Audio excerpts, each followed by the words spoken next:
تصرف کے انداز میں ہو۔ لفظ ولایت جو ہے جو استعمال کرتے ہیں عربی میں، اس لفظ ولایت کے داتا صاحب نے دو معنی لکھے۔ اگر آپ اس کو واو کی زبر کے ساتھ پڑھیں ولایت، اور یہ بھی ہے عربی کے اندر ولایت واو کی زبر کے ساتھ، تو اس کے معنی تصرف کرنا۔ حضرت داتا صاحب نے اپنی کتاب کشف المحجوب میں یہ معنی لکھے، ولایت واو کی زبر سے پڑھے تو اس کے معنی ہے تصرف کرنا۔ تصرف کا مطلب ہے اپنا اختیار استعمال کرنا۔ کسی کے پاس اختیار ہے، پوٹینشیل ہے، پاور ہے، توانائی ہے، کچھ کرنے کی سکت ہے، وہ کر رہا ہے، تو ولایت واو کی زبر سے یہ معنی دیتا ہے۔ اور اگر واو کی زیر کے ساتھ پڑھیں ولایت، اگر اس کو ولایت کہیں تو ولایت کا مطلب ہے ملک اور اختیار، ملک و اقتدار۔ یہ بھی دیکھیے اب آپ، ملک اقتدار اور ادھر تصرف کرنا، یہ دونوں تقریباً ایک دوسرے کے قریب قریب ہیں، ان دونوں میں کوئی تضاد نہیں۔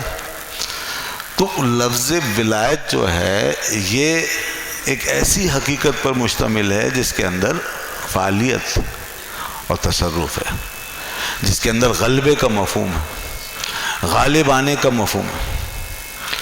ولایت کا لفظ کسی مغلوبیت کے معنی کو ریپریزنٹ نہیں کرتا، ولایت کا لفظ کسی مغلوبیت کو یا محکومیت کو نہیں بتاتا، ولایت کا لفظ کسی بے اثر ہو جانے والی کیفیت کو نہیں بتاتا، ولایت کا لفظ کسی منفعلیت کو یا انفعالیت کو نہیں بتاتا۔ منفعلیت جانتے ہیں نا، کسی کا اس حالت میں ہونا کہ اس سے وہ صرف اثر لینے کے قابل ہو، اثر دینے کے قابل نہ رہے۔ بہت سی چیزیں ایسی ہیں نا جو اثر لے سکتی ہیں، اثر دے نہیں سکتی، اور بہت سی چیزیں ایسی ہیں جو اثر دے بھی سکتی ہیں۔ تو بہت سی چیزیں اثر دینے میں اپنا ایک نشان رکھتی ہیں، اپنی ایک پہچان رکھتی ہیں، ان کو ہم بہت زیادہ اندرونی احساس کے ساتھ مانتے ہیں۔ جو چیزیں اثر دے رہی ہوتی ہیں، مثال کے طور پر سورج ہے، تو سورج اثر لینے کے لیے پیدا نہیں کیا گیا، اثر دینے کے لیے پیدا کیا۔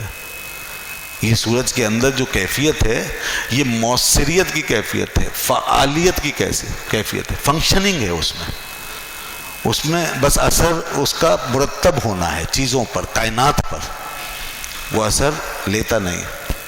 اس طریقے سے ہوا ہے، تو ہوا میں جب شدت آتی ہے تو سراسر مؤثر ہونے کی حالت میں ہمارے سامنے آ جاتی ہے، متاثر ہونے کی کیفیت اس میں نہیں رہتی۔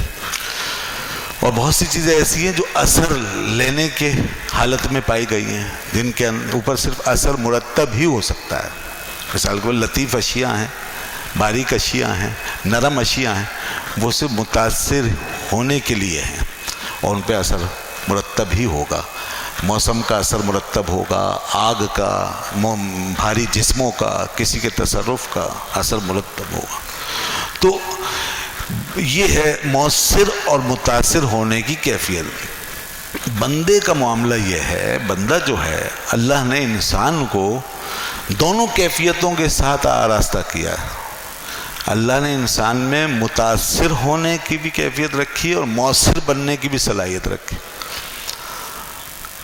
اب متاثر ہونے کی جو کیفیت ہے وہ انسان کے اندر نیچرل پروسیس کے تحت آگے بڑھتی ہے بس۔ مؤثر ہونے کی صلاحیت ایسی نہیں ہے۔ متاثر ہونے کی صلاحیت ایسے ہی ہے جیسے انسان کو قدرتی طور پہ بھوک لگتی ہے اور پیاس لگتی ہے، تو بھوک لگانے کے لیے کچھ کرنے کی ضرورت نہیں ہے، پیاس کو بھڑکانے کے لیے کچھ کرنے کی ضرورت نہیں ہے۔ قدرتی بات ہے کہ وہ بھوک اور پیاس محسوس کرے گا۔ اسی طریقے سے خوشی کی بات پہ خوشی کا اظہار خود بخود کرے گا، اور غم کی بات پہ صدمے سے دو چار خود بخود ہو جائے گا، یہاں تک کہ یہ تاثریت باقاعدہ جسم اور مادے کی شکل میں تبدیل ہو کر ہمارے وجود پر ظاہر ہو جائے گی، باقاعدہ ایک اظہار کی صورت میں اور مادے کی صورت۔ مثال کے طور پر انسان کو بعض دفعہ خوف سے یا شرم سے پسینہ آ جاتا ہے، تو یہ مادی حیت میں وہ چیز باہر آ گئی ہے، یہ تاثریت کا مادی اظہار ہے۔ یا صدمے میں، غم میں انسان رونے لگتا ہے اور وہاں بھی پھر ایک چیز باہر آ جاتی ہے، آنسو۔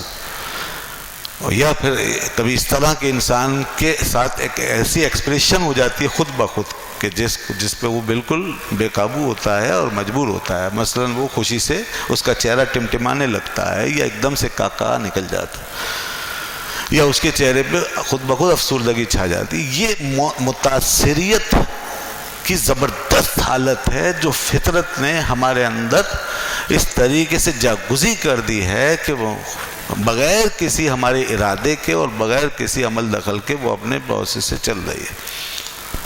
یہ انسان کی ایک نیچر. لیکن مؤثر ہونے کے لیے، کسی پر اثر انداز ہونے کے لیے انسان کو کوشش کرنی پڑے گی. اس فارم میں آنے کے لیے اور اس پوٹینشل کو پانے کے لیے کوشش کرنی پڑے. آپ خود رونے میں متاثر ہونے کی جو کیفیت ہے، اس کے لیے تو آپ کو کوئی کوشش نہیں کرنی. لیکن اگر کسی کو رلانا چاہتے ہیں تو اس کے لیے آپ کو مؤثر بننا پڑے گا. آپ اگر خود سے خوش ہو جاتے ہیں تو یہ متاثر ہونا ہے، اس کے لیے تو آپ نے کوئی کوشش نہیں کی. لیکن کسی کو ہنسانا چاہتے ہیں تو آپ کو اس کے لیے مؤثر بننا پڑے گا. تو یہ مؤثریت جو ہے، یہ وہ چیز ہے جہاں کہ انسان کا پھر پوٹینشیل باہر آتا ہے، انسان کا پھر اثر باہر جاتا ہے، پھر انسان تسلط پاتا ہے، غلبہ پاتا ہے. پھر انسان ان اجسام کی طرح نہیں جو سورج سے صرف نور لیتے ہیں اور چمکتے ہیں، بلکہ پھر انسان خود سورج بن کر دنیا میں جلوہ فکر ہونے لگ جاتا ہے. انسان کے اندر اب تک سے وہ اجسام، ان اجسام کی کارفرمائی تھی جو سورج سے نور لے رہے تھے اور چمک رہے تھے. لیکن جب انسان مؤثر بننے کے مرحلے میں جاتا ہے تو گویا خود آفتاب یا مثل آفتاب بن کے پھر دوسروں کو منور کرنا شروع کر دیتا ہے، دوسروں کو روشن کرنا شروع کر دیتا ہے. تو اب ہمارے لیے جو ہمارے دین میں الفاظ ہیں، میں ان سارے اصطلاحات یا الفاظ کی بات نہیں کر رہا کیونکہ ربیع الثانی کا مہینہ ہے تو صرف ولایت کی بات کر رہا ہوں. حضور غوث العظم شیخ عبد القادر جیلانی رضی اللہ عنہ جو اس مہینے سے جن کی نسبت ہے، اس مہینے کو جن سے نسبت حاصل ہے اور آپ کا دن منایا جاتا ہے، تو ان اسی موضوع کے حوالے سے، آپ کی ذات شریفہ کے حوالے سے یہ تمہیدی گفتگو میں آپ کے گوش گزار کر رہا ہوں. تو اب ہمارے لیے ولایت شریعت کی ایک اصطلاح ہے. تو شریعت کی اصطلاحات ہیں اور شریعت کے جو ہمارے لیے وہ مناسب ہیں، دین نے ہمیں جن جن مقامات پر فائز مانا یا دین ہمیں دیکھنا چاہتا ہے، ان میں سے ایک ولایت ہے، اس میں سے ایک ولایت. تو ولایت جو ہے یہ اپنے اس معنی کے لحاظ سے آپ غور کریں، اس کا معنی، اس کے اطلاقات، اس کے استعمالات، یہ سب کے سب متاثریت کو ہائی لائٹ نہیں کرتے، متاثریت کو ریپریزنٹ نہیں کرتے، متاثریت کو ایکسپریس نہیں کرتے، بلکہ یہ مؤثریت کو ایکسپریس کرتے ہیں. مؤثریت کو یعنی اثر چھوڑ دے والی، اثر انداز ہونے والی کیفیت، کسی پر اپنا اثر مرتب کرنے والی کیفیت، اس کو ہائی